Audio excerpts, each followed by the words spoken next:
Bem-vindos a mais um S3 Talk e o tema de hoje é um tema que interessa a todas as mulheres. Vamos falar um pouquinho sobre terapia de reposição hormonal no climatério. Prazer, eu sou a doutora Maíra, sou ginecologista. E eu sou a doutora Priscila, endocrinologista. A gente trabalha junto lá na S3 e vamos conversar um pouquinho sobre isso. Pri, primeira pergunta, acho que é a pergunta clássica que todas as mulheres, se não sabem, deveriam saber. Qual é a diferença do climatério para a menopausa? Então, o climatério é a transição do período reprodutivo da mulher para o período não reprodutivo. Então, assim, o climatério é um período longo, que duram vários anos. A menopausa é só uma data. É a data da última menstruação da mulher. Então, é uma data retrospectiva. É um diagnóstico que a gente só pode fazer um ano depois daquele acontecimento, né? Daquele fato. Exatamente. E o que é a terapia de reposição hormonal? Todo mundo fala, mas eu acredito que muitas mulheres não saibam exatamente o que é essa terapia. Então, a terapia de reposição hormonal é simplesmente a gente repor aqueles hormônios que vão ficar faltando, né? Porque com o envelhecimento, o ovário ele para de produzir os hormônios. Então, a gente precisa repor o estrogênio, a progesterona e, em alguns casos, até a testosterona. E agora, acho que as perguntas mais clássicas do consultório e que provavelmente são do seu também são: terapia de reposição hormonal engorda? Não, gente, isso é um mito. O que engorda, a gente, assim, são várias questões nessa fase, né? Então, o envelhecimento por si só, normalmente já causa o ganho de peso. Porque diminui o metabolismo. Exatamente. De geral, então, né? assim, a diminuição do hormônio ali nessa fase do climatério, realmente a mulher tem uma deposição de gordura mais abdominal, que é uma queixa que elas sempre vêm, que elas estão começando a ganhar mais aquela gordura na barriga que elas não tinham. O estilo de vida, às vezes, são sedentárias, não fazem uma atividade física, a alimentação não está adequada. Então, na verdade, são todas essas questões que estão interferindo principalmente no ganho de peso, não a reposição hormonal. Na verdade, a reposição hormonal vai ajudar. Melhora, exatamente. A reposição hormonal, quando bem feita, bem acompanhada. E numa paciente que tem um estilo de vida esperado, ajuda, né? Exatamente. Eu brinco sempre com os pacientes. Eu falo assim, não, amor, o que engorda é pizza. Não é o hormônio, para de botar a culpa nele. É claro que, no climatério, outra queixa que as mulheres fazem é exatamente, elas sentem mais vontade de comer doce, que às vezes elas não tinham. Elas têm uma vontade, elas têm uma mudança no paladar por alimentos mais hiperpalatáveis. Isso acontece pela diminuição do estrogênio também. Então, a gente tem que ajustar tudo para, ajudar na questão do peso. Sim. Outra pergunta. Quando começar a terapia de reposição hormonal e é para todo mundo? Então, a gente pode começar a terapia de reposição hormonal antes da menopausa, que isso realmente é uma dúvida comum. As mulheres acham que elas só têm que começar quando elas não tiverem mais a menstruação, quando parou a menstruação. Só que não, a gente começa antes, quando ela começar a ter sintomas, quando ela já começa, tô com aqueles calores, tô com insônia, não tô dormindo bem.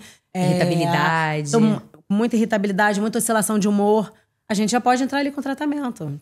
A gente não precisa esperar a parada, né? O sangramento. Parar. Até porque em algumas mulheres, aquilo que você falou logo no início, o climatério é um período longo. Então, até que venha, de fato, o diagnóstico da menopausa, da parada da menstruação. Ela mulher já tá com sintoma há muito tempo. Sentindo coisas que ela poderia estar às vezes, melhorando. 8 anos antes. Tem algumas mulheres, assim, que realmente muitos anos antes, né? É mais comum, às vezes, ali uns 3 anos antes da menopausa ela começar a ter sintomas, mas algumas ainda antes disso já... Pode ser até 10 anos antes do início da menopausa em si, né? Da menopausa em si, os sintomas climatéricos já podem acontecer.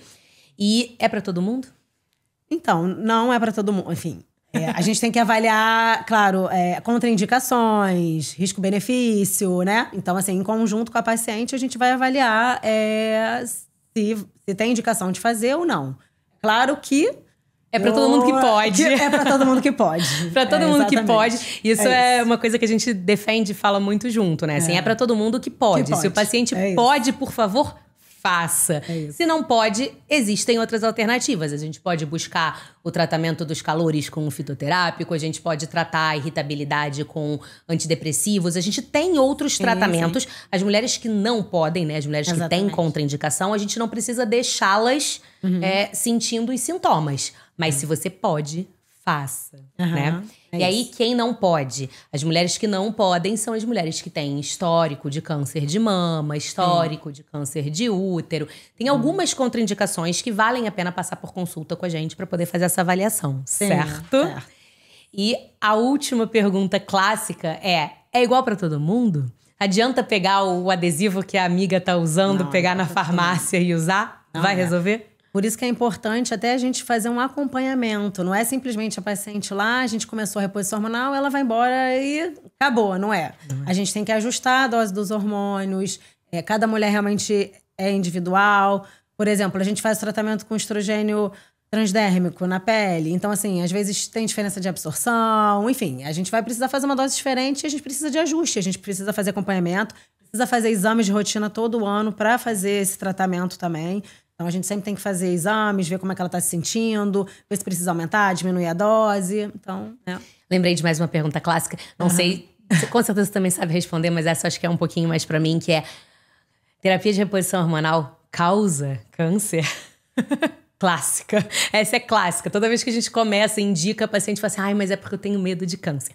A gente teve um estudo há um tempo atrás, muito tempo atrás hoje em dia, que levava a essa correlação entre o aumento de câncer de mama e o início da terapia de reposição hormonal.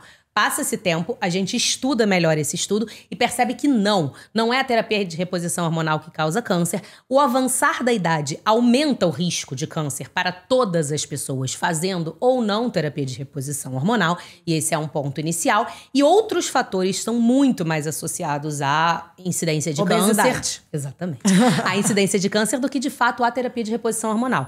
Então, entrar com uma terapia de reposição hormonal não vai fazer aquela mulher se colocar em mais risco do que uma mulher que não faz uso.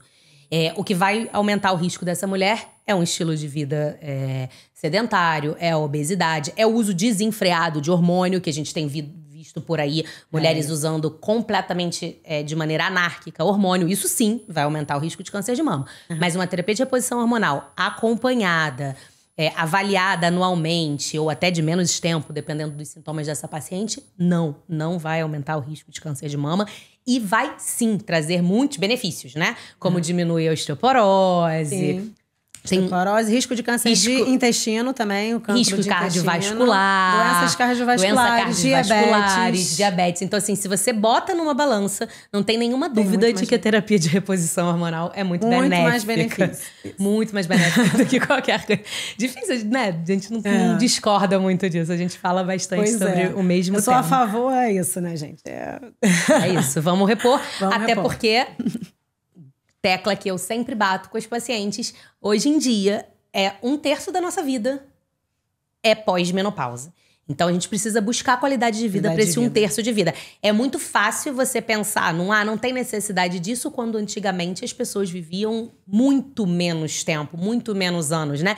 Então, a mulher de 50, 60 anos já estava com o cabelo branco, fazendo crochê e esperando o fim da vida. Gente, hoje em dia uma mulher de 60 anos no auge da vida, extremamente ativa, tá fazendo crossfit, vivendo e tendo vida sexual ativaça, sabe? Então, não faz o menor sentido deixar que o ovário decida isso pela gente, porque, infelizmente, a idade biológica chega. E agora a gente tem como tratar.